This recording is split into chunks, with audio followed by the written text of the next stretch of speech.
자, 이제 상법 선택형을 가볼까요? 일단 뭐 상법 선택형은 아시다시피 이제 그 출제 문제로 보면은 우리가 이제 민소법보다 좀 많이 나오죠. 그래서 이제 한 20문제 가까이 나오는데, 물론 그 중에 이제 반은 이제 거의 이제 반 정도는 이제 회사법이고, 나머지 부분들이 이제 차지하는데, 그 특히 이제 상법은 어쩔 수 없이 이제 문제 그 뭐 성격상 뭐 조문이 좀 많이 나오죠. 그리고 특히 뭐 시행령까지 막 나오고 이렇게 되는 거고, 그다음 회사법에서 이제 주식회사를 제외한 기타 회사들도 나오는데, 그런 것까지 다 볼 수는 없잖아요, 우리가.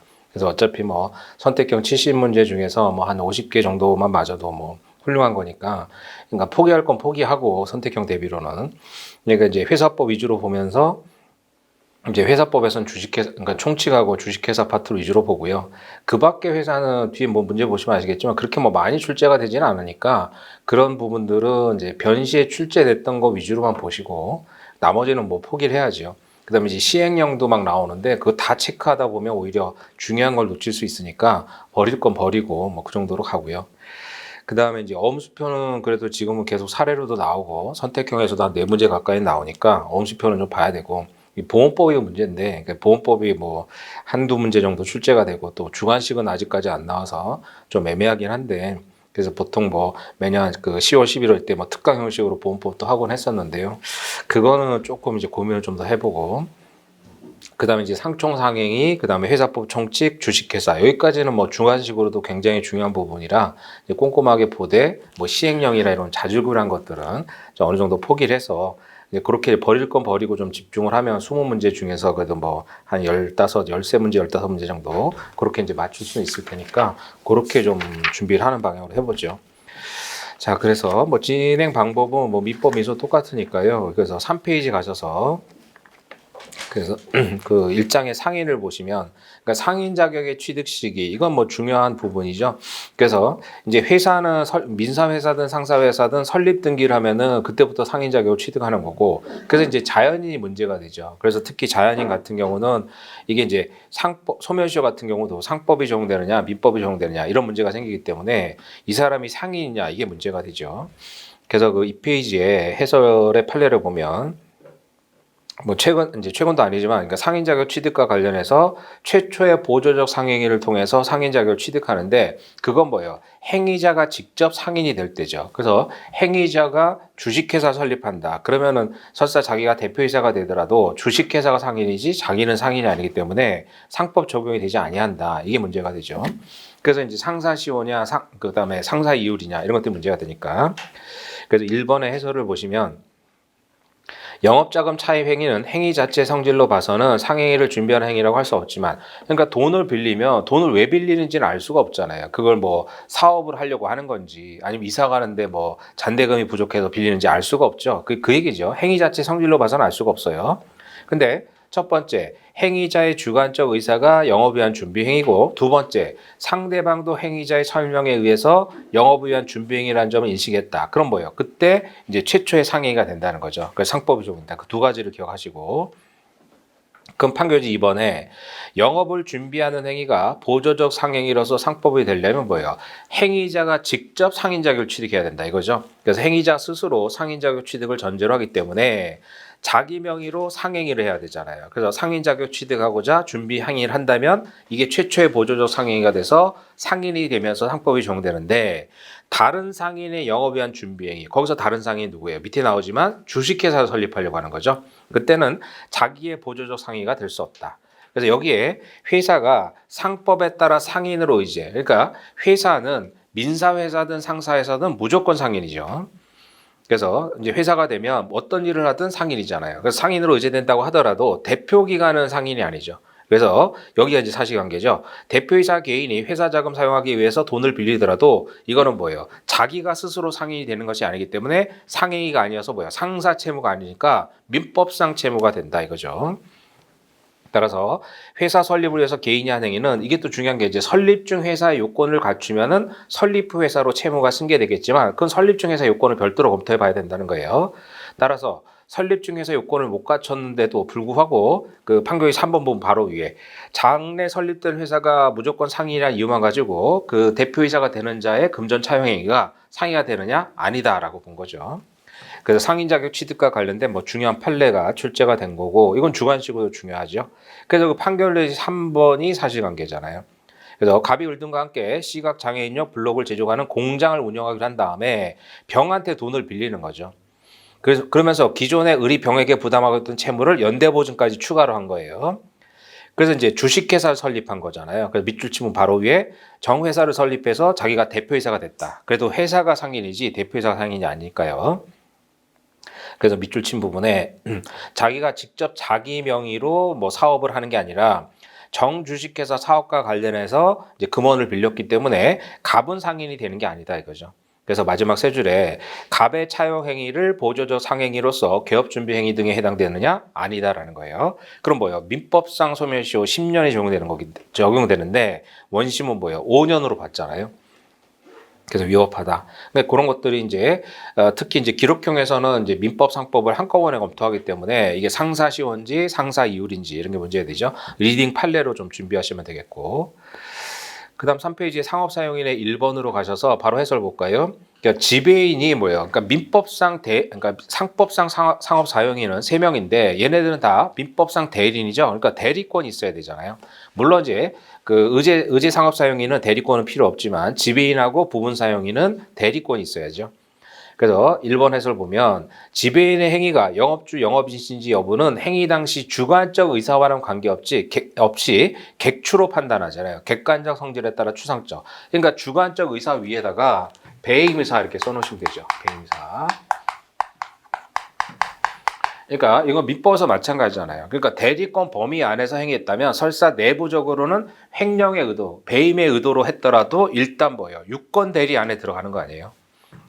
그래서 주관적 의사와 상관없이 객관적 추상적으로 판단하는 거죠. 따라서 지배인이 본인인 영업주 명의로 한 어음행위, 어음을 발행했다. 그러면 객관적으로 영업에 관한 행위이기 때문에 대리권 범위 내에 속하잖아요. 그러면 유권 대리가 된다는 거죠. 따라서 지배인이 개인적 목적, 그게 뭐예요? 배임행위잖아요. 배임행위.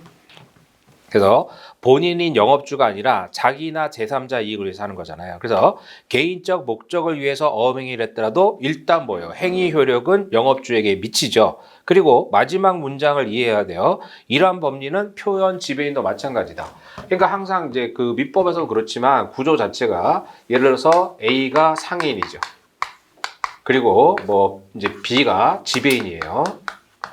그러니까 민법에서는 얘를 본인이라고 하죠. 그다음 대리인이라고 하잖아요. 그러니까 민법에서는 A를 본인이라고 하고 B를 대리인이라고 하죠. 근데 상법에서는 상인, 지배인. 그다음 주식회사로 가면 주식회사, 대표이사 이렇게 이제 명칭을 쓰잖아요.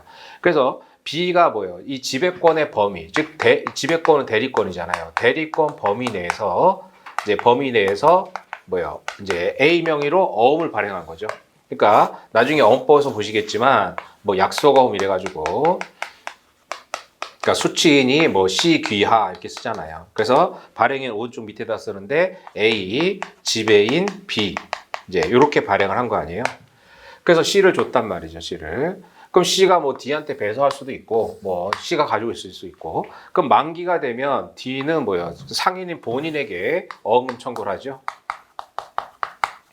그래서 어음금 청구를 했을 때는 이게 이제 유권대리라는 것은 계약의 유효를 주장하는 상대방 입증하잖아요. 그럼 너 B한테 지배권 주지 않았냐? 이렇게 하는 거죠. 그러면 이제 얘가 지배인이면 유권대리가 되는 거고, 그래서 이제 이 지배인 범위 내에서 했다면 이건 유권대리가 되는 거죠. 그 다음에 A가 B한테 어음행위 대리권을 안 줬는데, 그래서 다른 대리권을 줬단 말이죠. 근데 얘가 어음행위 했다. 그러면 이제 표현대리가 될 수 있잖아요.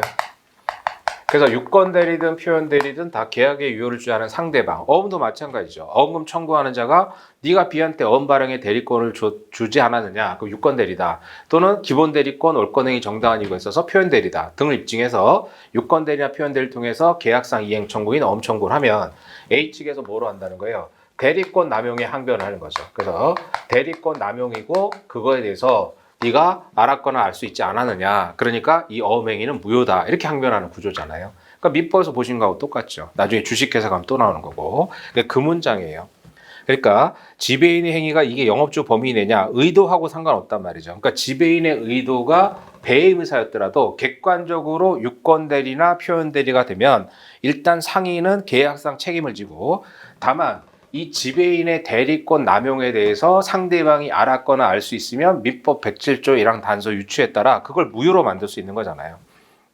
그 얘기예요. 그래서 마지막 줄에 표현 지배인도 마찬가지다. 그래서 이제 거래 상대방이 계약상 이행을 청구할 때는 유권 대리, 표현 대리 이걸 입증하는 거죠. 그 얘기로 보시면 되겠고. 그 다음에 3번에 가셔서 그 지배인은 대표적으로 은행 지점장 이런 사람이잖아요. 그 지점에 관련된 재판상 재판의 행위를 할 수 있어서 지배인인지 여부를 헷갈리게 내지는 잘 않는데 이게 부분 사용인은 좀 애매한 부분이 많아요. 그래서 이제 부분 사용인은 사례를 좀 내기가 애매한 게 얘가 과연 부분 사용이냐 특정 부분에 관한 대리권이 있어야 되잖아요. 그러니까 3번은 이제 그 판례니까 부분 사용인을 인정한 판례이기 때문에 이거는 별도로 좀 기억을 해두시죠. 그래서 3번 해설 보면 건설회사의 업무는 공사수주, 일감을 따오는 거잖아요. 그래서 일감을 따와가지고 공사를 시공하는 게 두 가지 업무죠. 따라서 건설회사 현장소장은 건설 현장에 나가가지고 공사 뭐예요? 공사를 수주해오는 사람이 아니잖아요. 그러니까 공사 일감을 따오는 사람이 아니라 시공에 관련된 업무를 하죠. 따라서 상법 14조에서 말하는 본점, 지점, 영업주임, 기타 유사 명칭을 가진 뭐예요? 표현 지배인이 될 수 없고 왜냐하면 이 사람은 뭐 자기가 계약을 체결하는 게 아니잖아요. 공사 가서 저기 입찰에 참여하고 이런 사람이 아니니까. 따라서 상법 15조에서 말하는 뭐예요? 부분 사용인이라는 거예요. 그러니까 지배인 이 사람은 어떤 대외적으로 나가서 이제 계약을 체결하고 대출받고 이러진 않잖아요. 그렇기 때문에 설사 그렇게 믿었더라도 표현 부분 사용이 될 수는 없고 표현 지배인이 될 수 없고 그래서 부분 사용인이다. 이렇게 생각하시면 되겠고. 그럼 특정 업무에 대해서 하는 거잖아요. 그러면 판결지 2번에 현장 소장은 시공에 관련된 그 공사 수준은 상관없고 시공에 관련된 그럼 현장에서 원자재 이런 게 필요할 거 아니에요. 그래서 자재라든가 노무관리 외에 그 밖에 등등에 투입되는 중기 등의 임대차 계약 체결, 임대료 지급 행위 이런 것들을 한다는 거예요. 그래서 넘어가셔가지고 4페이지에 그래서 공사 수주 이거는 현장 소장이 하는 행위 아니잖아요. 그래서 공사 수주 활동, 일감을 따오고 이런 것들은 업무 범위에 속하지 않는다라는 거죠. 그래서 건설회사 현장 소장은 이제 시공과 관련된 업무만을 담당하는 부분 사용인이다. 이렇게 알아두시고, 그러니까 판례가 명시적으로 얘기했기 때문에 명시적으로 판례가 없는데 얘가 부분 사용이냐 이렇게 출제하면 이제 이 논란의 소지가 있을 수 있잖아요. 그러니까 건설회사 현장 소장은 시공과 관련된 부분 사용인이다. 이렇게 기억을 해두시면 되겠고. 자, 그래서 판결 3번에 보면 건설회사의 현장 소장에게는 회사 부담이 될 채무 보증, 채무 인수 같은 행위할 권한이 이제 없잖아요. 그러니까 현장 소장은 현장에 나가서 일하는 사람이지 뭐 대출 받아오고 이게 아니잖아요. 그러니까 원칙적으로 없죠. 별도로 대리권을 주지 않는 한. 그렇지만 방대한 규모의 공사에 관한 하도급 등등의 장비 임대차, 현장에서 필요한 장비를 자기가 나가서 임대하고 이런 것들은 가질 수 있죠, 당연히. 그래서 5번째 줄에 공사할 때도 장비를 구하기 어렵고 투입되지 아니하면 지장이 초래될 우려가 있기 때문에 임차하는 데 보증을 했다. 그러니까 장비를 빌려오는 데 보증을 했다. 이런 것들이란 말이죠. 자, 그래서 그런 것들은 이제 마지막 네 줄에 보면 회사로서는 현장 소장에게 보증행위를 할 수 있는 권한까지 위임했다. 그러니까 뭐 기계를 임대하는데 보증해주고 이런 거는 할 수 있다는 거죠. 따라서 그런 것들은 이제 부분 사용인의 대리권 범위에 포함이 된다. 따라서 설사 그러한 권한이 위임되어 있지 않다고 하더라도 당연히 정당한 이유가 있을 거 아니에요. 그러면 이제 뭐 표현 대리로 할 수 있죠. 그러니까 표현 부분 사용인은 아까 2번 이제 지문에 나오지만 우리 판례는 표현 부분 사용인은 14조 유추할 수 없다고 보잖아요. 그때는 민법상 표현 대리로 가는 거죠. 그래서 그런 부분으로 그러니까 마지막 부분은 정당한 이유가 있으면은 그래서 그 해설에 정당한 이유가 있다고 봐야 된다. 밑에다가 이제 민법상 표현 대리로 간다. 이렇게 보시면 되죠. 앞에 2번은 그냥 쉬워서 건너뛰었는데 그래서 우리 판례는 14조 표현 지배인이 표현 부분 사용인에는 적용될 수 없다라는 입장이잖아요. 그러니까 이 경우에 일반적으로 현장 소장한테는 시공과 관련된 대리권이 있고 수주는 안 된다. 그래서 수주와 관련해서는 대리권이 인정될 수 없고 시공과 관련해서는 대리권이 될 수 있으니까 뭐 이제 대출 받는데 보증해주고 이런 것들은 유권 대리라고 볼 수 없고 정당한 이유도 인정하기 어렵겠죠. 현장 소장이 어디 가서 돈 빌려고 이러지 않으니까. 근데 뭐 중기 임대료 이런 것들에 대해서는 이제 유권 대리가 될 수 있고 유권 대리가 아니더라도 민법상 표현 대리가 될 수 있다. 이렇게 보시면 되겠고.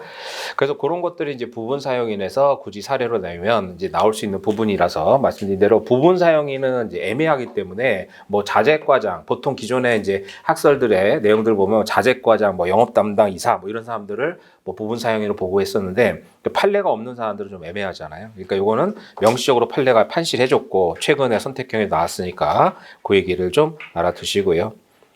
그다음 4번도요.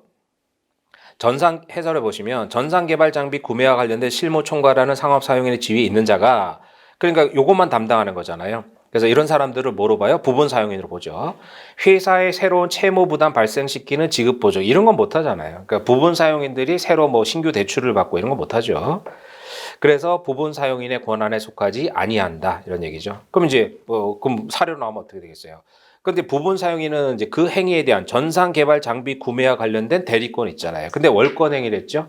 그러면 이제 14조 표현 집행 규정을 유추증을 할 수 없다라는 게 판례 입장이니까 민법 126조 표현 대리로 갈 수 있겠죠. 그럼 이제 정당한 이유 이거 검토하는 거고. 그래서 그 위에 문제처럼 그렇게 가니까 이 여기서도 마찬가지로 전상 개발 장비 구매와 관련된 실무를 총괄하는 상업 사용인은 부분 사용인이다. 그렇게만 정리해 두시면 되겠고. 그다음 5번도 좀 전에 보셨던 1번에서 지배인하고 똑같은 패턴이잖아요. 그래서 5번 해설 보면 부분 사용인이 그 범위 내에서 한 행위는 그래서 뭐예요? 그 대리권 범위 내에서 한 행위는 상업 사용인이 영업주 본인 의사에 반해서 자기나 제3자 이익을 도모할 목적. 이게 뭐예요? 대리권 남용이잖아요.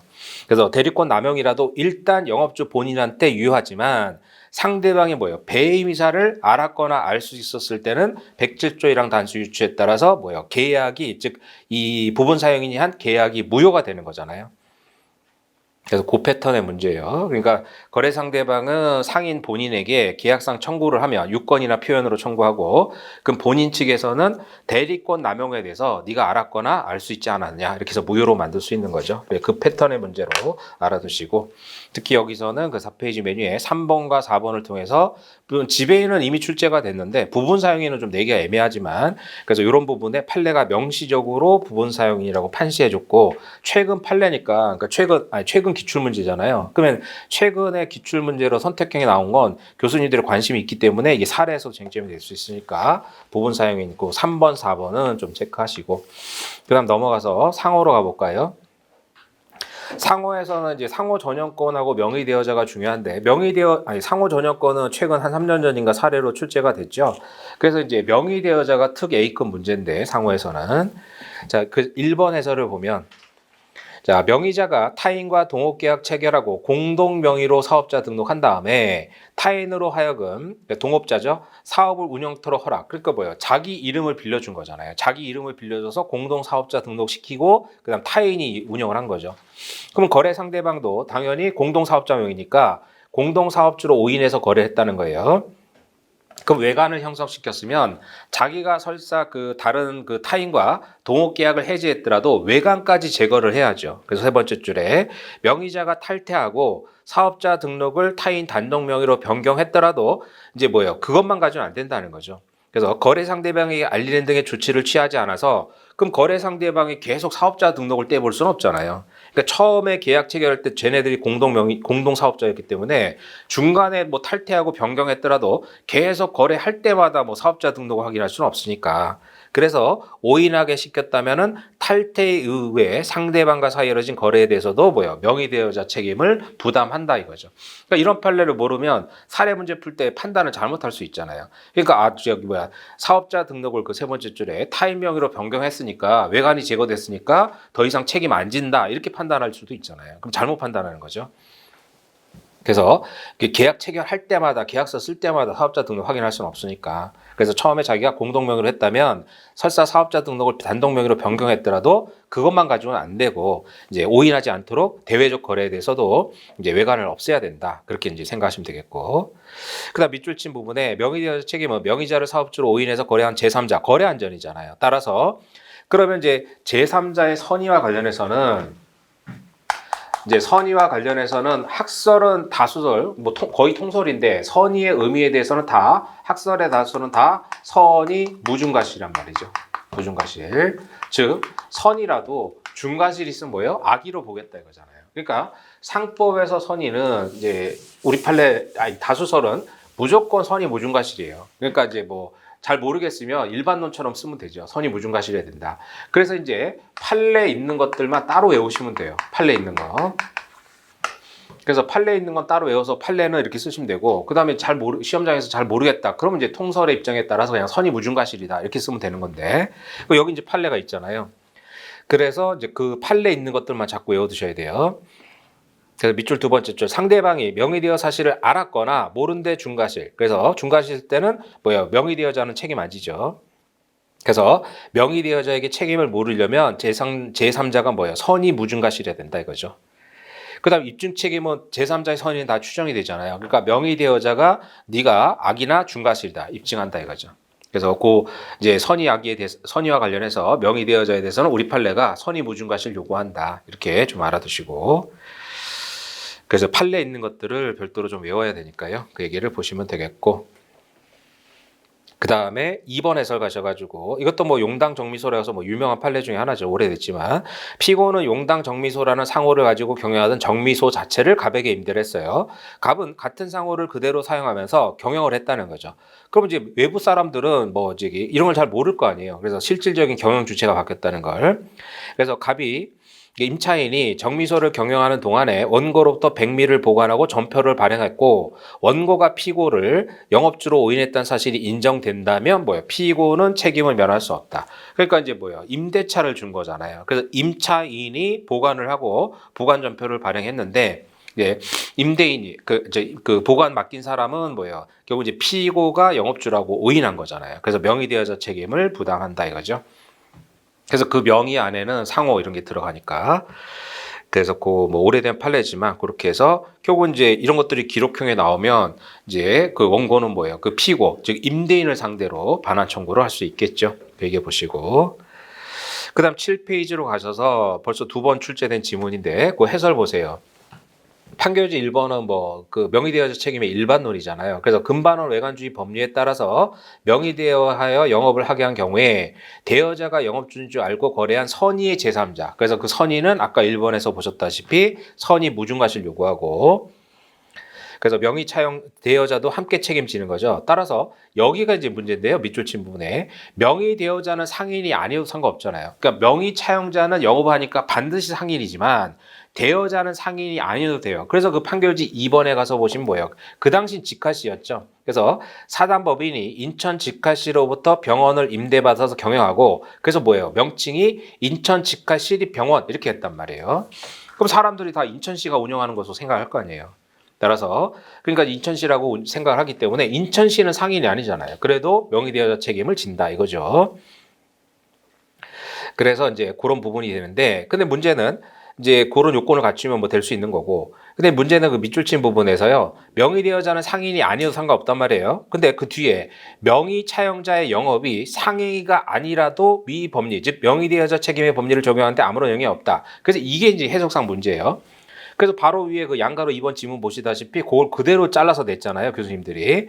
그래서 그 출제된 지문 보면은 상인이 아니거나 명의차용자의 영업이 상행위가 아니더라도 성립할 수 있다. 맞는 지문 출제가 됐는데, 아까 얘기한 대로 이제 갑이 명의를 대여하고 그 다음에 을이 명의를 차용했잖아요.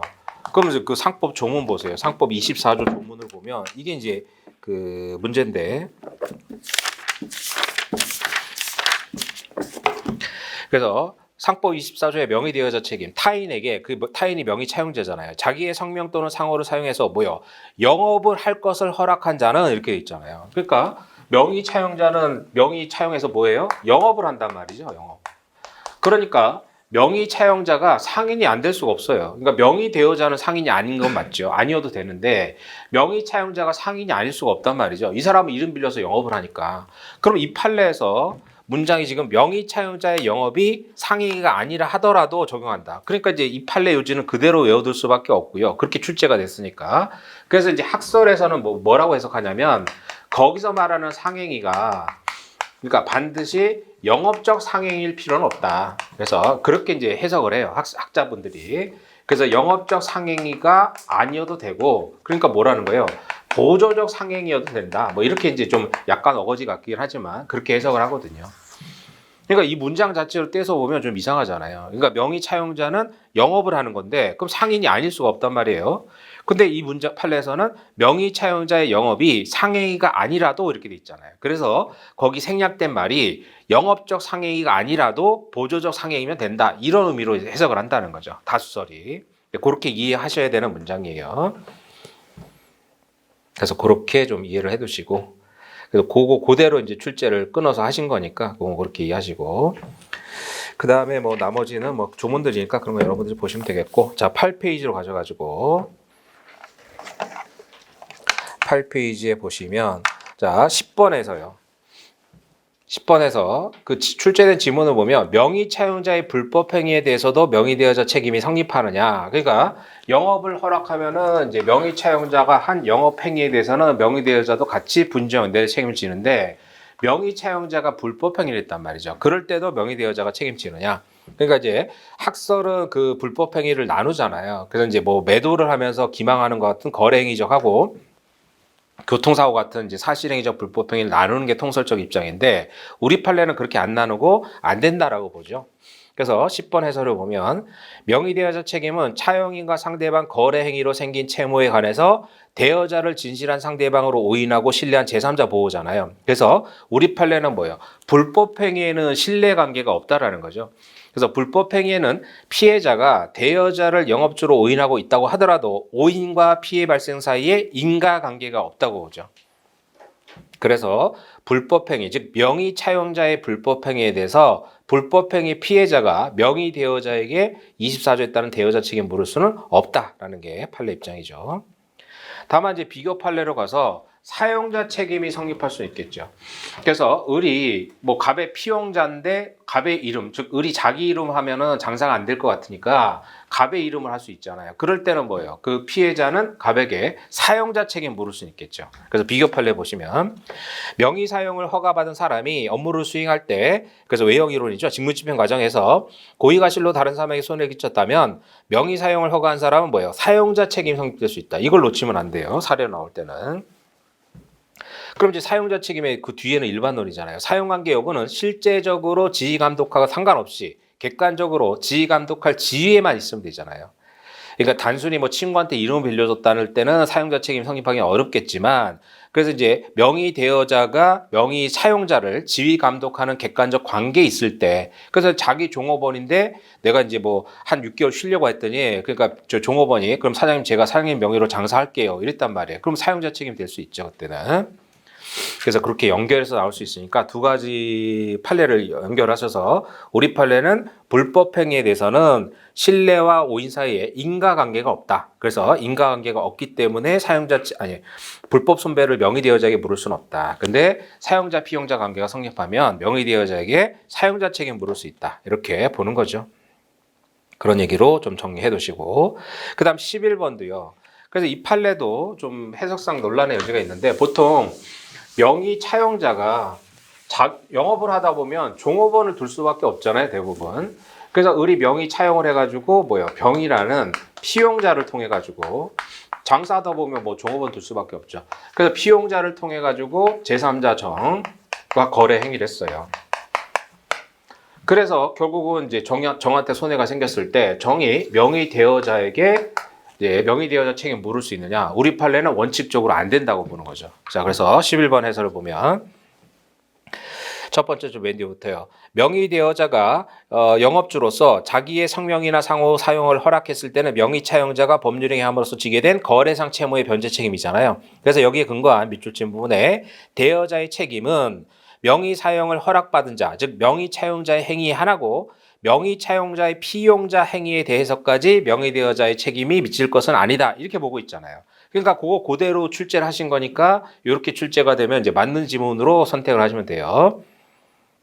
근데 화살표 뒤에는 이제 교수님께서 이 판례를 그렇게 해석하기는 좀 어렵다라고 말씀하신 건데 그래서 그건 교수님의 사견이니까 그냥 참고사항 보시고 객관식에서는 판결 요지 그대로 끊어서 내신 거니까 그거 맞는 지문으로 보시면 되는 거고 그래서 이제 교수님의 그 평가도 나름 의미가 있는 게 그 밑에 관련 판례를 보세요. 관련 판례.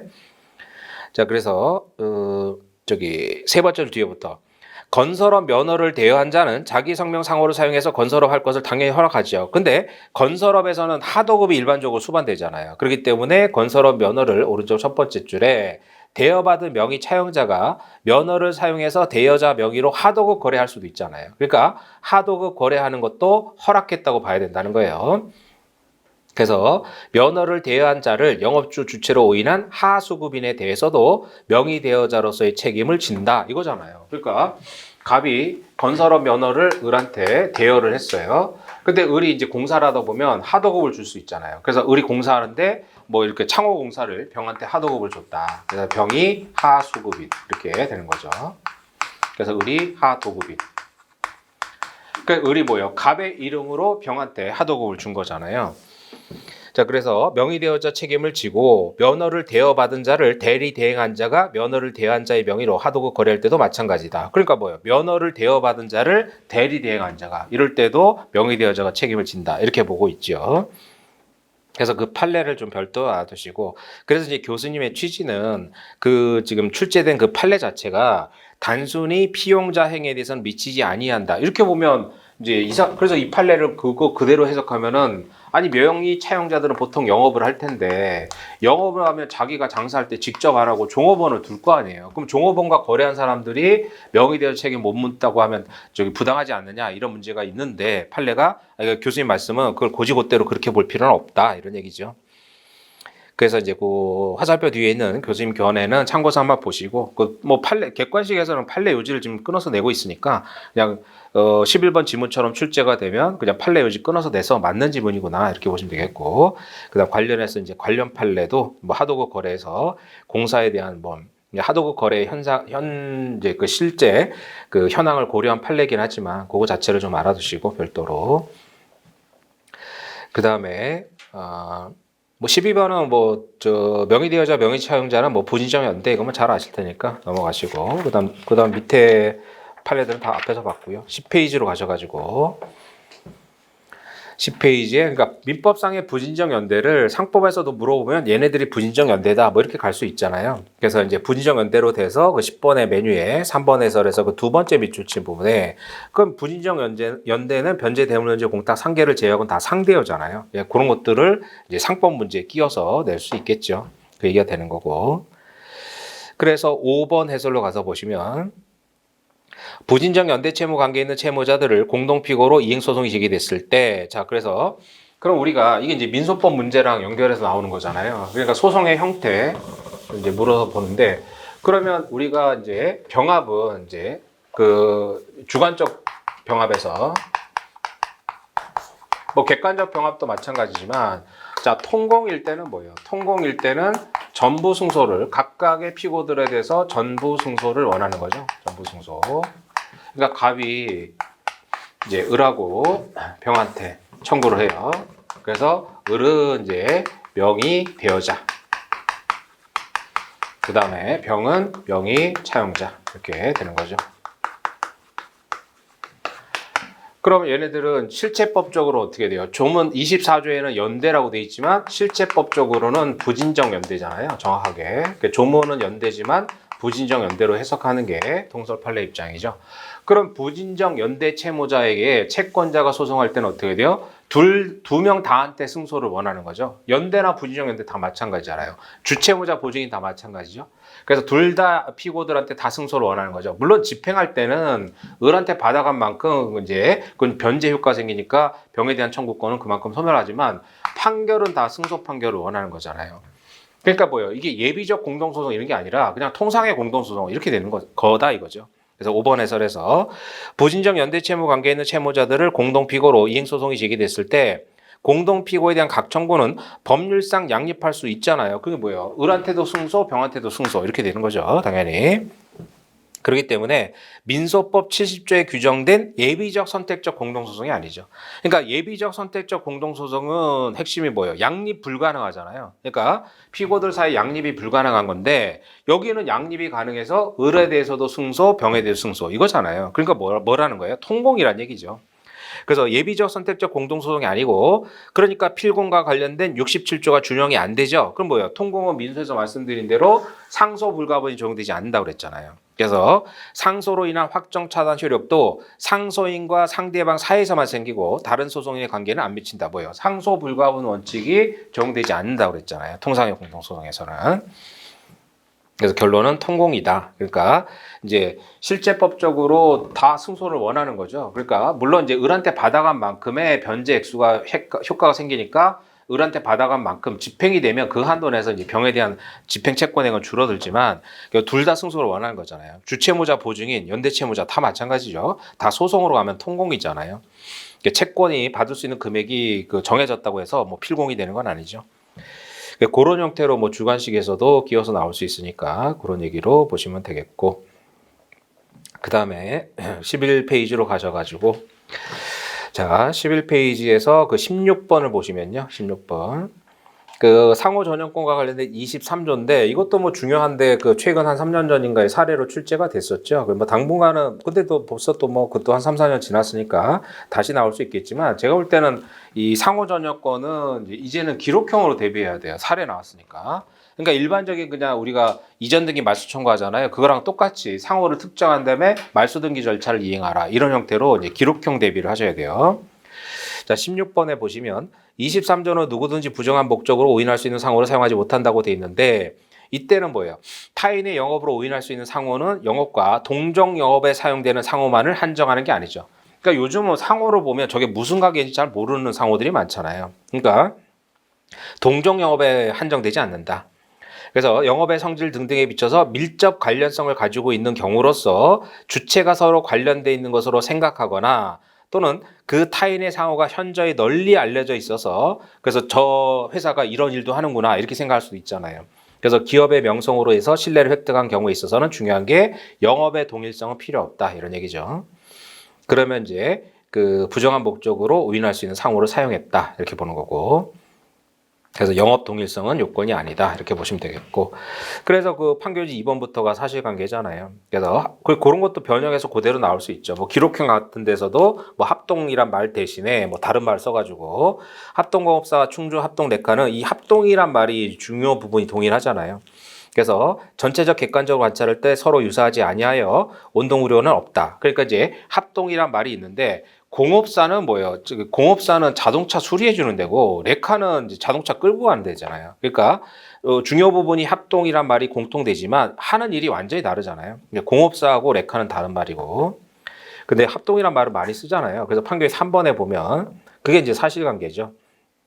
그래서 그런 사실관계 그대로 이제 사례나 선택형에서도 그거 변형해서 민법 미소처럼 나올 수 있으니까요. 그래서 판결 3번에 합동공업사라는 등록상호로 정비업을 하던 갑이 특수레카라는 상호를 추가로 등록해서 이제 레카업을 하는 거죠. 그래서 을이 같은 시에서 자동차 견인업을 시작하면서 충주 합동레카, 자기가 쓰는 기존의 공업사 이름이 합동이었으니까. 근데 실제로는 등록상호를 사용하지 아니하고 그냥 합동레카라는 상호를 사용했다는 거예요. 충주란 말 빼고. 그러면 자동차 정비 해주는 수리업하고 견인업은 종류가 다르고 완전히 다르잖아요. 그리고 자동차를 견인할 때는 견인 장소를 뭐예요? 차량 소유자가 어디로 갖다 주세요라고 하잖아요. 그 얘기를 한 거죠. 지정할 수 있고, 그 다음에 운수 관련 업계에서 합동이란 말 뭐 많이 보죠. 이삿짐 센터도 뭐 합동 이런 말이 많이 들어가잖아요. 그래서 뭐 등등이다라고 해갖고 마지막 두 줄에 양상호 중 이제 중요 부분인 합동이 동일하더라도 을이 23조의 부정한 목적으로 상호를 사용했느냐? 아니라고 본 거잖아요.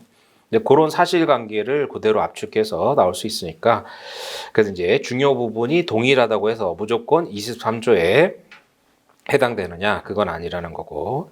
그래서 여기서는 이제 판결료지 1번에 그래서 오인 가능성은 동종 영업에 한정되지 않는다는 걸 출제를 하셨고, 근데 이제 앞으로 또 나오면 그 2번, 3번에 나오는 그 사실관계를 압축해가지고 이제 뭐 합동 공업사하고 합동 레카 이렇게 나올 수 있죠. 그럼 이제 영업 자체가 완전히 다르기 때문에 물론 영업이 동일할 필요는 없지만 완전히 달라가지고 뭐 오인 가능성이 없다 이렇게 보는 사안이잖아요. 그러니까 이제 판결지 1번만 보실 게 아니라 2번, 3번도 추가로 봐야 되는 판례예요. 그것도 뭐 합동 레카에서 뭐 유명한, 좀 오래됐지만 유명한 판례였으니까 그 정도 보시고, 그 다음에 넘어가셔서 17번 때문에 이제 사례가 출제가 된 거잖아요. 그러니까 23조는 어떻게 돼요? 완벽히 동일한 상호일 필요는 없죠. 근데 22조는 상업등기법 개정 때문에 완벽히 똑같아야 된다 그랬잖아요. 그래서 이제 그럼 22조로 말소 청구할 수 있느냐? 우리 판례는 뭐예요? 실체법설에 따라서 22조를 근거로도 말소 청구할 수 있다. 이렇게 보고 있죠. 그래서 17번 해설에서 밑줄 친 부분에 22조는 뭐 등등에 대해서 확연히 구별할 수 없는 상호 등기를 금지. 그러니까 등기관이 배척할 수 있는 근거 규정뿐만 아니라 그러한 상호가 등기됐을 때는 뭐예요? 선 등기자가 후 등기자를 상대로 말소로서 고할 수 있는 효력도 인정한 실체법상 권리도 인정한 규정이라고 보고 있죠. 그래서 22조는 뭐예요? 뭐 부정한 목적 이런 거 필요 없잖아요. 그래서 그게 이제 사례로는 출제가 돼서 중요도가 떨어지지만 물론 이제 사례도 나온 지 좀 됐으니까 다시 한번 나올 수 있죠. 그러니까 상법은 출제 범위가 좀 한정되다 보니까 올해도 그 지배주식의 전부 취득 그거 2년 전에 나왔는데 바로 또 나왔잖아요. 그러니까 이제 상호는 뭐예요? 등기를 먼저 보면 안 되죠. 그래서 물건하고 이제 부동산하고 헷갈리시면 안 돼요. 부동산은 누가 먼저 등기했느냐가 중요하잖아요. 근데 상호는 뭐예요? 선사용자가 중요하죠. 선사용자. 그러니까 얘가 미등기 선사용자도 뭐 어떻게 돼요? 이제 후사용자. 네, 등기된 후 사용자를 상대로도 뭐예요? 23조에 따른 상호 사용 폐지 청구로서 뭐예요? 상호 등기 말소 청구를 할 수 있죠. 그러니까 요게 이제 제가 말씀드린 대로 사례형에 나왔으니까 기록형 대비로. 그럼 이제 순간 착각하면 아니 얘는 등기를 안 했으니까 말소 청구 못 하는 거 아니야? 이렇게 생각이 들 수 있단 말이에요. 얘가 이제 부동산처럼 생각해가지고. 그러니까 상호는 무조건 뭐예요? 먼저 쓰면 권리자예요. 먼저 쓰면. 그래서 상호 등기는 요건이 아니잖아요. 그래서 상호 등기는 요건이 아니고 뭐예요? 상호 전용권을 강화시켜 줄 뿐이죠. 그래서 이제 상호는 부동산과 달리 먼저 쓰면 임자예요. 그래서 이제 미등기 선사용자가 등기된 후 사용자를 상대로 말소해라라고 할 수 있죠. 그 다음에 22조로 가면 어떻게 돼요? 22조로 가면 원고도 등기를 해야 되잖아요. 그래서 아까 그 판례에서 마지막 두 줄에 선등기자가 후등기자를 상대로. 그러니까 22조는 이제 원고도 등기하고 피고도 등기하고, 물론 이제 원고가 먼저 사용을 해야죠, 당연히. 근데 원고는 등기 안 했다. 그러면 23조로 가야 되잖아요. 그럼 이제 부정한 목적, 오인 가능성, 손해 발생 염려 이런 거 입증해야 되고. 그래서 그 부분이 이제 사례는 출제가 됐고, 그러니까 기록형이 나오면 이제 착각하지 않도록 조심하시고요. 그 정도 대비하면 되겠고. 그 다음에 18번도 이게 좀 구속지 판례인데 이제 올해 출제가 된 거잖아요. 그래서 그 해설을 봐서 바로 보시면 상법 25조 1항은 상호를 양도한단 말이에요. 그럼 상호도 재산적 가치가 있으니까 팔 수 있잖아요. 근데 자기가 영업을 하면서 상호만 분리 양도하면 거래 안전을 해칠 수가 있죠. 그래서 25조 1항은 해설 보시면 영업을 폐지하거나, 그러니까 뭐예요? 영업을 폐지하고 상호만 팔거나 또는 영업과 통째로 양도할 때만 양도할 수 있다고 규정하고 있어요. 그래서 그러면 영업과 분리해서 상호만을 양도할 때는 언제예요? 앞에 부분이잖아요. 영업을 폐지하고 자기가 영업을 계속하면서 상호만 뗄 수는 없단 말이에요. 거래 한정 때문에. 따라서 이는 취지가 세 번째 줄이죠. 양도인의 영업과 양수인의 영업과의 혼동을 일으키지 않고 폐업하는 상인이 상호를 재산적 가치물로써, 그럼 장사 안 돼서 폐업하면 상호라도 팔게 해줘야 된다는 거예요. 그렇기 때문에 요게 밑줄 친 부분에 영업의 폐지, 즉 25조 1항에서 말하는 영업의 폐지는 정식적으로 폐지 절차에 필요한 행정 절차를 밟아서 폐업하는 경우에 하나지 않고 사실상 폐업도 포함이 된다는 거죠. 그래서 사실상 그러니까 보통 뭐 사업자 등록을 말소해야 되잖아요. 근데 번거롭고 귀찮고 뭐 사업 망해가지고 하는데 뭐 세무서까지 찾아가서 폐업 등록 안 하는 사람도 있을 거 아니에요. 번거로우니까. 그래서 사실상 폐업하는 경우도 마찬가지다. 그러니까 폐업 등록 안 하더라도 사실상 폐업하고 양도하면 뭐예요? 적법하다 이런 얘기죠. 그래서 그 25조도 뭐 별로 중요한 조문은 아닌데 뭐 그 구속지 있는 판례가 올해 사례로 나왔으니까, 아니 선택형이 나왔으니까 그것도 좀 알아두시고. 그래서 상호를 양도하려면, 그러니까 상호만 양도하려면은 뭐예요? 영업을 폐지하거나 또는 뭐예요? 영업과 함께 양도하거나 이래야 된다. 거래 안전 때문에 그렇게 좀 알아두시고. 그 다음에 상업 등기로 가서 보면, 자, 상업 등기는 37과 39를 구별해야 되죠. 그래서 조문 좀 보세요. 그러니까 상업 등기는 또 항상 나올 수 있는 게 뭐 지배인이나 대표이사 이런 것들 등기 사항이잖아요. 그러면 예를 들어서 뭐 A 주식회사가 있는데 또는 뭐 A 상인이 있겠죠. 그래서 갑이 뭐 대표이사고, 그럼 이제 상대방이, 그래서 거래 상대방이 항상 뭐 계약상 이행을 청구하는 것부터 출발을 할 텐데, 계약상 이행 청구, 민법도 마찬가지죠. 그래서 뭐 대표자나 대리인과 거래한 상대방은 본인을 상대로 계약상 이행 청구를 하잖아요. 그러면 이제 근데 이 행위자, 그래서 행위자가 적법한 대표권이 없거나 이럴 수 있잖아요. 그랬을 때 B가 상업 등기와 관련해서 37조와 39조를 문제 삼을 수 있는데요. 그러면 37조는 뭐예요? 소극적 공시력 이렇게 얘기하죠. 그래서 소극적 공시력. 그 다음에 39조는 부실 등기 또는 뭐 불실 등기라고 하잖아요. 그래서 부실 또는 불실 등기의 효력 이렇게 얘기하죠. 그러니까 그럼 언제 37과 39가 적용되느냐? 그래서 37은 게으른 놈이다 이렇게 생각하면 돼요. 그 다음에 39는 나쁜 놈이다 이렇게 좀 유치하지만 그렇게 생각하면은 뭐 틀리지 않으니까. 그러니까 37조 조문에 뭐라고 되어 있어요? 정확하게 이제 37조 1항이죠.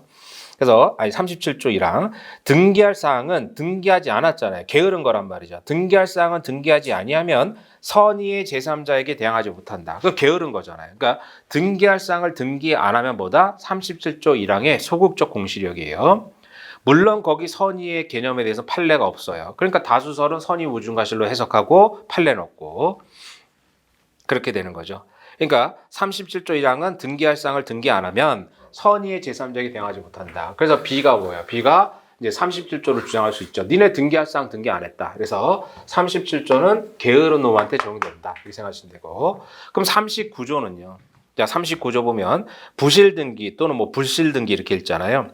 자, 고의나 과실로 인해서 사실과 상이한 사항을 등기했다. 그러니까 허위 사항을 적극적으로 기재한 거잖아요. 그러면 선의의 제3자에게 대항하지 못한다. 그게 부실 등기 또는 불실 등기죠. 그러니까 고의 과실로 뭐예요? 사실과 다른 사항을 적극적으로 허위의 외관을 만들었단 말이에요. 그러니까 37조는 게으른 사안이고 39조는 처음부터 나쁜 사안이에요. 그러니까 그렇게 생각하셔야 돼요. 그래서 이제 1의 변시에 나왔던 게 뭐예요? 갑이 이제 주총에서 갑이 이사로 선임이 됐죠. 이사 선임. 그러니까 요럴 때 37이냐 39냐를 쓴다는 거죠. 주총에서 이사로 선임되고 이사들이 모여서 이사회를 열어가지고 이사회를 열어서 갑을 뭐예요? 대표이사로 선임을 했죠. 대표이사로 선임. 그래서 대표이사는 317조에 따라 등기사항이란 말이에요. 그래서 등기를 했겠죠. 등기를. 그래서 이제 A 주식회사 대표이사 갑해가지고 B와 거래를 했잖아요. 그래서 B와 거래를 했어요. 그리고 나서 이 주총이 뭐예요? 주총이 취소 판결을 받았단 말이죠. 그럼 이제 주총이 취소 판결이 나면 이게 뭐예요? 소급표가 있잖아요. 소급표.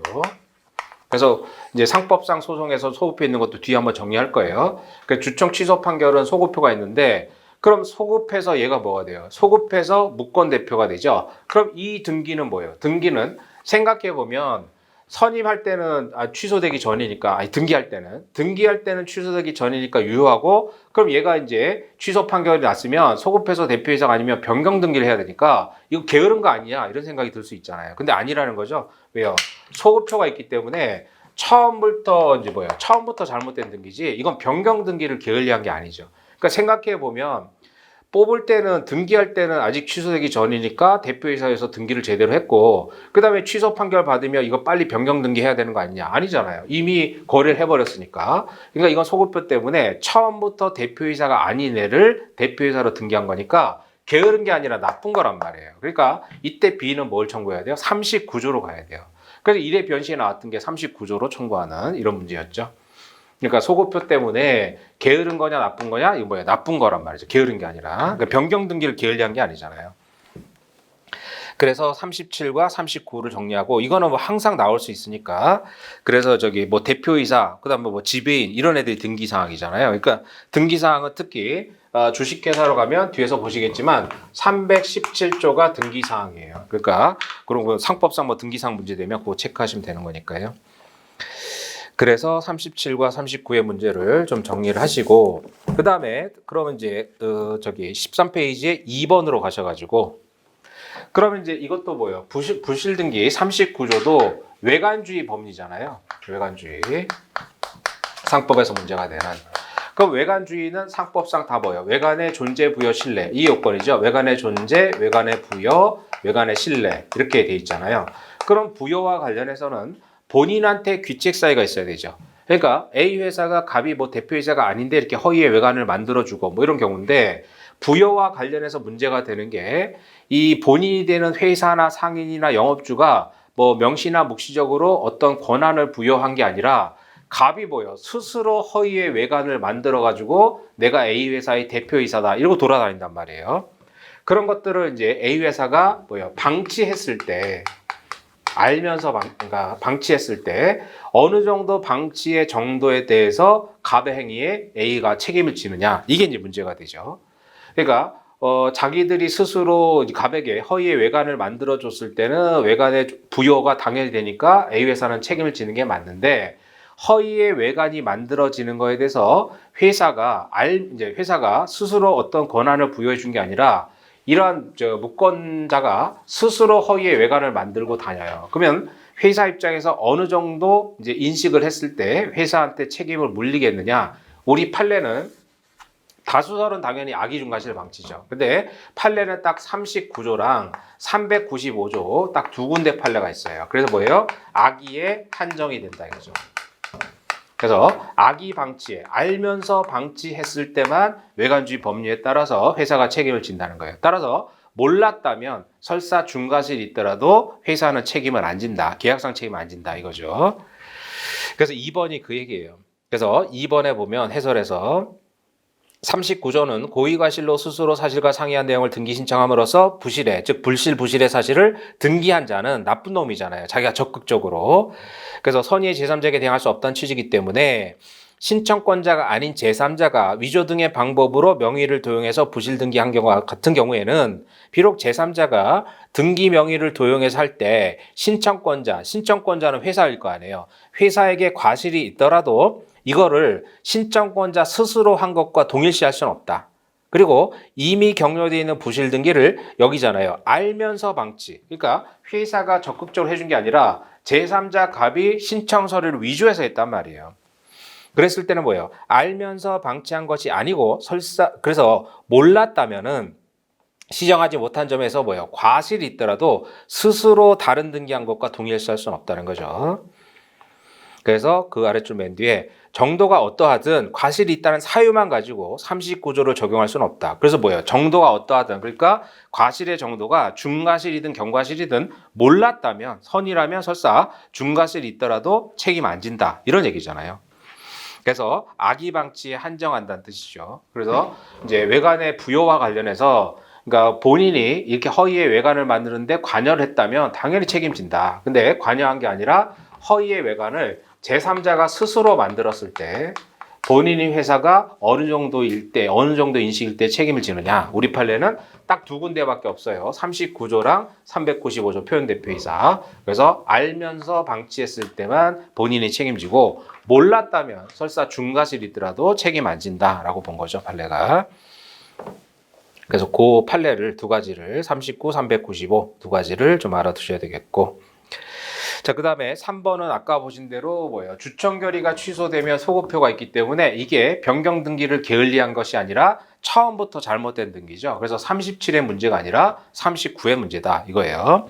3번 해설 보시면 이사 선임 주청 결의 취소 판결이 확정돼서 결의가 소급 무효가 되더라도 선임 결의가 취소되는 대표이사 거래한 상대방은 여기잖아요. 39조 적용에 따라 보호받을 수 있다 이거예요. 39지 37이 아니라는 거죠. 그리고 주식회사 법인 등기는 당연히 대표자를 통해서 이제 신청자 명의는 대표자일 거 아니에요. 그래서 등기를 신청하지만 넘어가셔가지고 행위는 대표자가지만 명의의 주체는 회사잖아요. 회사. 따라서 취소되는 주청 결의로 이사로 선임된 대표이사가 마친 이사 선임 등기는 39조의 부실 등기가 맞다 이거죠. 그러니까 얘가 결과적으로 취소가 됐으니까 그럼 뭐예요? 갑이 대표이사로 뽑혀가지고 A 주식회사 대표이사 갑 명의로 이제 신청을 했을 거 아니에요. 그러니까 회사가 아니 갑이 얘가 지금 주청결의 취소가 소급해서 무건이니까 얘는 신청권자도 아니니까 신청 자체가 무효 아니냐라고 했더니 판례가 뭐예요? 그 당시는 그러니까 신청권자는 A지 갑이 아니기 때문에 갑이 무건 대표라도 A가 신청한 것은 허위의 외관의 등기가 맞고 따라서 이것은 뭐예요? 39조의 문제이기 때문에 A 회사 너는 갑의 행위에 대해서 39조상의 책임을 져라 이렇게 한 거죠. 그래서 그게 이제 일회 변시에 나왔던 얘기들이죠. 그러니까 소급표 때문에 게으른 게 아니라 나쁜 등기다 이렇게 보시면 되겠고 그 다음에 4번 해설로 가셔가지고 그러면 이제 우리가 이거 민법에 똑같은 얘기들이 나오는데 자연인일 때는 그 사람을 기준으로 판단하면 되죠. 근데 법인이나 이런 단체일 때는 뭐예요? 대표자 인식을 가지고 판단할 거 아니에요. 그래서 4번 해설 가서 보시면 한 명회사에서 부실 등기에 대한 고의과실, 즉 고의과실로 허위의 외관을 만들었을 때 한 명회사는 뭐라고 해요? 대표 사원이라고 하잖아요. 주식회사는 대표이사라고 하고, 그래서 대표 사원을 기준으로 판단하고, 따라서 대표 사원의 유고로 정관에 업무집행 사원이 있다고 하더라도 그 사원을 기준으로 판단하면 안 되고 대표 사원 기준으로 해야 된다. 그럼 뭐예요? 주식회사로 치면 대표이사를 기준으로 판단하겠죠.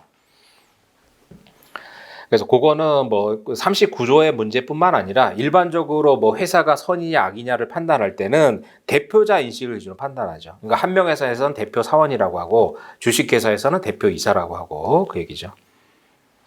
그 다음에 5번은 또 중요한데 일단 그 해설을 보시면 상법에 따라서 등기할 사항은 등기하지 아니하면 선의의 제3자에게 대항하지 못한다. 이게 뭐예요? 37조 1항이잖아요. 게으른 건 37조 1항. 그러면 37조 1항이 소극적 공시력이라고 그랬죠. 이제 게을러가지고 등기 안 하면 선의의 제3자에게 대항하지 못하고. 그럼 37조 1항을 반대 해석하면 뭐예요? 그게 두 번째 줄에 나오잖아요. 등기할 사항을 등기했다면 제3자가 등기된 사실을 알지 못한데 정당한 사유가 없는 한 설사 선의의 제3자에게도 대항할 수 있다 이거죠. 그때 그 2항에서 말하는 정당한 사유는 뭐 전쟁 나거나 이런 걸 말하죠. 그래서 나는 이거 등기사항인지 몰랐다, 뭐 법률을 몰랐다 이런 건 정당한 이유가 될 수 없고. 그래서 그게 뭐예요? 37조 1항의 반대석이잖아요. 그러니까 등기할 사항을 등기하면 뭐 어떻게 돼요? 선의의 제3자에게도 대항할 수 있어요. 선악불문하고. 따라서 대표이사의 퇴임 등기를 이제 등기할 사항을 등기했잖아요. 퇴임 등기가 됐을 때는 민법 129조 적용 유시 적용을 해버리면 등기하는 이유가 없잖아요. 그래서 상업등기의 공시력, 아까 37조가 37조 1항이 소극적 공시력, 37조 1항을 반대해서 가면 적극적 공시력이라고 그랬죠. 그래서 공시력을 인정한 의의가 상실될 것이기 때문에 이 경우에는 129조를 적용할 수가 없다라는 중요한 판례예요. 그러니까 이제 이런 판례들은 단순히 뭐 결론만 묻는 게 아니니까 이런 거는 이제 사례형이 출제가 될 수 있단 말이죠. 또 최근 출제된 지문이잖아요. 그러니까 그런 것들은 이런 얘기가 되죠. 자, A 주식회사가 있어요. 그 다음에 갑이 적법한 대표이사예요. 그래서 등기까지 했단 말이죠. 근데 임기가 만료됐어요. 그래서 임기가 만료돼서 을 대표이사를 이제 신임으로 뽑고, 그럼 어떻게 돼요? 이제 갑은 이제 소멸 등기를 해야죠. 소멸. 그래서 이제 기록형에 보면 가끔 이제 법인 등기부 나오는데 이렇게 뭐예요? 밑에 이제 이렇게 뭐 갑에서 주민번호 주소인데 이렇게 지우잖아요. 그러니까 지우고 뭐 사임 뭐 이렇게 쓰죠. 그래서 그런 식으로 소멸 등기하고 그 다음에 이제 을이 신임됐으니까 얘는 뭐예요? 선임 등기를 해야 될 거 아니에요. 새로 등기를 했겠죠. 이렇게. 그러면 이제 회사는 할 거 다 했잖아요. 그 등기할 사항 등기했고 그 다음에 뭐 소멸 등기, 변경 등기 다 했죠. 그랬는데 이제 거래 상대방 BA하고 이제 뭐예요? 갑이 그래서 이렇게 소멸된 이후에 2번 이제 A 주식회사 대표이사 갑 이렇게 해가지고 거래 행위를 했단 말이죠. 그럼 갑은 이제 옛날 등기부, 자기 거 안 지워진 옛날 등기부 이런 거 보여주면서 할 수 있잖아요. 그러니까 옛날에 자기가 현직에 있을 때 뭐 등기부 같은 거 떼어놓은 거 보여주면서 야 등기부 봐라, 내가 A 회사 대표이사니까 너 나랑 거래하자 이랬단 말이죠. 그럼 B가 이제 A를 상대로 뭐야 대표이사 갑과 계약을 체결한 계약상의 이행을 청구를 하겠죠. 계약상 이행 청구. 그러면 이때는 A 회사 측에서는 무효를 주장해야 될 거 아니에요. 갑은 무권 대표. 그 계약할 때는 갑이 무권 대표였잖아요. 소멸했으니까. 그리고 A 회사 입장에서는 등기할 거 다 했잖아요. 그러니까 A 회사는 뭐로 주장해요? 당연히 갑은 무권 대표다. 그래서 무권 대표로서 그 다음에 무효다 이렇게 주장한 거죠. 그러면서 A 회사는 뭐예요? 등기할 거 다 했잖아요. 그래서 법에서 하라는 대로 이제 갑을 대표이사로 뽑아가지고 선임 등기했고, 그 다음에 대표 해임당하거나 임기 만료를 소멸했으니까 소멸 등기도 했잖아요. 그리고 새로 대표이사 제대로 뽑아가지고 등기 다 했단 말이죠. 그러면 이제 A 회사는 뭘 주장해요? 37조 1항의 반대 해석을 주장한 거죠. 그러니까 A 회사는 하라는 대로 다 했잖아요. 그러니까 우리는 등기할 사항을 다 했다. 변경 등기까지 다 하지 않았느냐. 그래서 이제 등기할 사항을 등기했기 때문에 네가 선악불문하고 우리는 대항할 수 있다. 그래서 무효다. 네가 계약 체결한 갑은 무권 대표로서 무효야. 이렇게 대항할 수 있죠.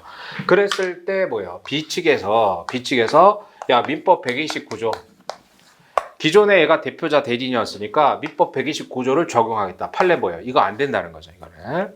그래서 이걸 적용해 버리면 상업등기 효력이 몰각되니까 안 된다. 이렇게 보는 거잖아요. 그 얘기를 그 판례죠. 그래서 밑줄 친 부분 대표이사의 퇴임 등기가 되면 뭐예요? 등기할 사항을 등기 다 했잖아요. 회사 측에서는. 그러면 회사 측에서는 37조 1항의 반대 해석을 주장하는 거죠. 그랬는데 거래상대방이 129조를 적용해서 이게 인정이 돼버리면 상업등기의 공시력을 인정하기가 상실되잖아요. 그래서 129조를 적용할 수는 없다. 근데 더 중요한 거는 그래서 일단 이걸 알아두시고 그러니까 거래상대방이 민법 129조로 가면 A 회사한테 이길 수가 없어요. 그런데 뭐로 가면 이길 수 있어요? 상법 395조로 가면 이길 수 있단 말이죠. 자, 이렇게 여기서 만약에 그럼 이게 표현대표이사가 될 수 있잖아요. 그러니까 상법 395조로 가면 우리 판례가 뭐예요? 이때는 된다고 본단 말이에요. 그 학설이 뭐예요? 2차원설이잖아요. 2차원설. 그래서 똑같이 바꿔가지고 상대방이 395조 표현대표이사를 주장하잖아요. 그럼 우리 판례는 상대방이 표현대표이사를 주장할 때 회사 측에서 야 우리는 등기할 거 다 했다 라고 해서 37조 1항의 반대 해석으로 대항할 수 없다. 그래서 판례가 뭐라고 했어요? 상업등기 효력과 다른 차원에서 표현대표이사 책임을 인정한다. 그래서 이 판례의 학설 이름이 2차원설이잖아요. 그러니까 거래 상대방이 395조를 가지고 주장할 때는 A 회사 측에서 아니 우리는 갑을 해임하고 또는 소멸돼서 소멸 등기 다 했다. 그러니까 우리는 30조 1항의 반대 해석에 따라서 등기할 사항을 다 등기했기 때문에 제3자야 B의 선악 불문하고 우리는 대항하겠다라고 주장했는데 판례가 395조한테는 이길 수가 없다라고 한 거예요. 그 논거가 2차원설이죠. 그래서 그 두 가지를 그러니까 우리 판례가 129조로는 A 회사에게 대항을 못 하는데 상법 395조로 가면은 대항할 수 있다. 그러니까 B가 계약상 이행 청구할 수 있다. 이렇게 본 거죠. 그 두 가지를 비교하시고 그 395조 얘기는 뒤에서 뭐 나중에 또 보실 테니까 그런 의미에서 그 5번 판례가 중요해요. 그 주관식으로도 중요한 거고. 그래서 이제 결국은 정리를 해보면 회사 측에서 대표이사를 뽑아가지고 선임 등기하고 이 사람이 임기 만료나 뭐 해임 등으로 소멸해서 소멸 등기까지 다 했어요. 그 소멸 등기까지 했으니까 A 회사 입장에서는 등기할 사항을 다 등기를 했잖아요. 그러면 37조 1항의 반대 해석 적극적 공시력에 따라 선악 불문하고 대항할 수 있단 말이에요. 그러니까 B가 그런 경우에 민법 가지고 상법을 깰 수 없다 이렇게 생각하면 되죠. 그래서 37조 1항의 반대 해석을 회사 측에서 주장하는데 거래상대방이 민법 129조를 들이밀 수는 없다. 그렇게 되면 상법이 특별법이니까 입법 취지를 몰각한다. 근데 상법 안에서는 뭐예요? 395조가 이긴다는 거죠. 395조가. 그래서 회사는 37조 1항의 반대 해석을 주장하더라도 거래상대방은 표현대표이사로 이제 주장할 수 있어요. 그래서 그것을 2차원설이라고 하죠. 그래서 다른 차원에서 상업등기와는 다른 차원에서 표현대표이사 책임을 인정한다. 그렇게 보는 거죠. 그러니까 판례 2차원설의 취지는 뭐예요? 회사 입장에서는 이렇게 등기만 제대로 다 해놨다고 나는 모른다 방치하고 이러면 안 된다는 거죠. 그러니까 395조가 되려면 이것도 뭐예요? 외관의 존재 부여 신뢰 이런 게 있어야 되잖아요. 그러니까 갑이 이미 그 대표권이 소멸됐고 A 회사 입장에서는 소멸 등기했더라도 이렇게 소멸된 다음에 이렇게 대표이사라고 돌아다니는 거 막아야 된다는 거잖아요. 그래서 그걸 막지 못해가지고 이제 회사한테 귀책 사유가 있으면 니네는 소멸 등기를 했다는 것만 가지고 면책받을 수는 없다. 이런 취지예요. 그래서 그렇게 해서 395조와 이 37조 1항의 반대 해석이 충돌될 때는 395조가 이기는데 민법 129조는 못 이긴다. 이렇게 생각하시면 되겠고 그 두 가지를 조합을 해가지고 그러면 이제 상업등기도 다 정리가 됐는데 아까처럼 B가 37조 1항이나 39를 적용하는 사안은 아까 얘기했죠. 이건 게으른 거고 나쁜 거라고 그랬어요. 그 다음 또 하나 준비하셔야 되는 게 회사 측에서 37조 1항에 반대해서 우리는 등기할 거 제대로 다 했다 라고 했을 때 거래 상대방이 민법 129조로는 주장할 수 없지만 상법 395조로는 주장할 수 있다. 이렇게 정리해 놓으면 등기와 관련된 뭐 주관식 문제도 다 해결할 수 있으니까 그 정도로 대비하시면 되겠고 자 10분만 쉬었다가 15분부터 계속 하겠습니다.